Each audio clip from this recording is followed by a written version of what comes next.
Hi parents, this is Michelle Marshall. I just wanted to give all of you that were unfortunately unable to make open house the other night some information on our GAPP trip. And if you were able to join us, if you just needed me to iterate a couple points, here you go. So, the details of this that you definitely need to know is our trip is scheduled from February 27th to March 1st. That's a Wednesday, Thursday, Friday. Students that attend the field trip are excused from classes. They do not have to make up any of our core academic classes. However, if they're in Spanish or they're in a high school credit class, maybe they have an art project due with the art teacher, they will teachers will work with them and extend due dates, but they still will have to make that up. Any student staying behind is expected to come to school. They do not have an excused absence and will have a small project from the GAPP team to work on in our absence. We have 130 students in our program currently. We are only able to take 90 students. And so the way that this is going to work is we have deposit money that is due to Marine Lab in January, and students that have contributed to their account, that have money in their account and are actively working to pay off the trip are going to be counted as those first 90. Now the adults, everybody wants to be a chaperone, I know. 3 of the chaperones are already set. That's Miss McGregor, myself, and Miss Powers. And then we'll have 7 slots open. We will do a lottery in January, so wait for us to email you and to send. We'll email out for people that want to be considered in that lottery, and then we'll do the lottery and let you know from there. Do not forget that you must be an approved volunteer through Brevard Public Schools. So I think the cost is $70-80. You go through the Educational Services Facility, or more affectionately called the School Board up in Viera, to go through that process. Marine Lab costs. We're charging $500. We quoted that price out a little early this year and then we got our final number from Marine Lab. Of course, it went up. It's actually about $522 per student, which includes busing. So the fuel prices have gone up, which affects the boat gas prices, and then excuse me. However, we're still going to charge students $500. We do some fundraising as teachers, so we'll be able to absorb that cost. So a flat $500 just for the trip. That includes travel down there and back, includes their lodging, and includes their food for the time that we are there. They can bring additional money. They can rent wetsuits for $10 for the whole time they're down there. I highly recommend this because it is still chilly in the water in late February, early March.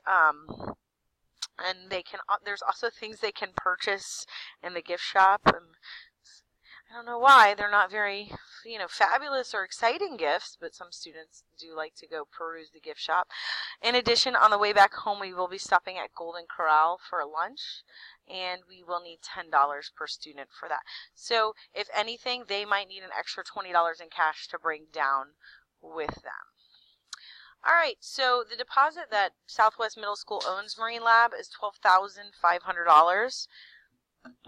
Which, if that's divided by 90 students, is about $138.89. We need to see that if your student is committed to going, that they have at least that $138 in their account. Each student is responsible for paying their portion of the trip, and other than the deposit, trip money can be paid throughout the school year however you want to pay it. You want to send in a lump sum, you want to send in smaller payments. I know Mrs. Powers spent some time for us developing different payment plan options. Your student should have brought that paper home to you.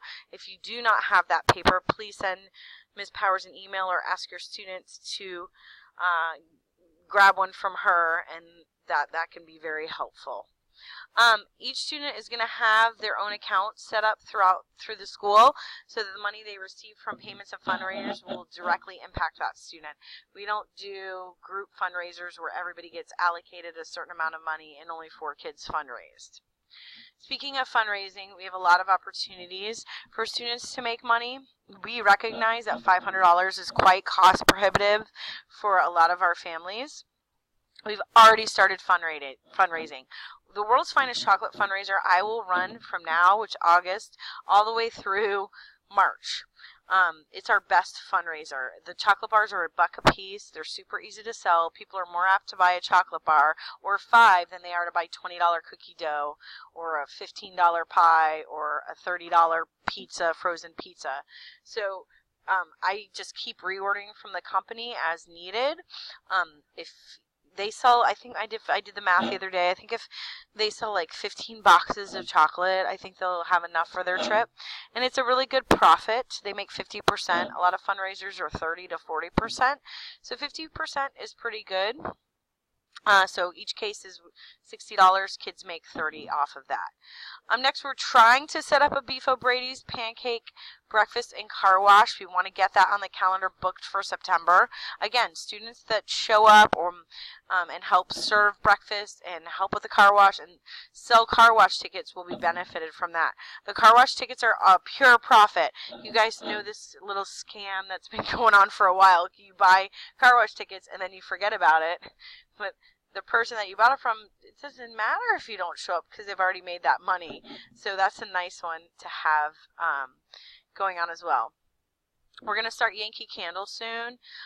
Yankee Candle's a 40% profit, but it's also really good because the jars, the big jars, are only $20, I think, in this fundraiser, which is cheaper than you can get them retail at the store, and they make really nice gifts for the holidays. Grimaldi's chocolate, I want to sell that right before Christmas, and I'm thinking right before Valentine's Day. Those chips and chocolate, again, make really good gifts, and even if you don't want to keep them as gifts, they're really good to eat. And I think that one's only 40% profit. My next big moneymaker, believe it or not, is Texas Roadhouse rolls.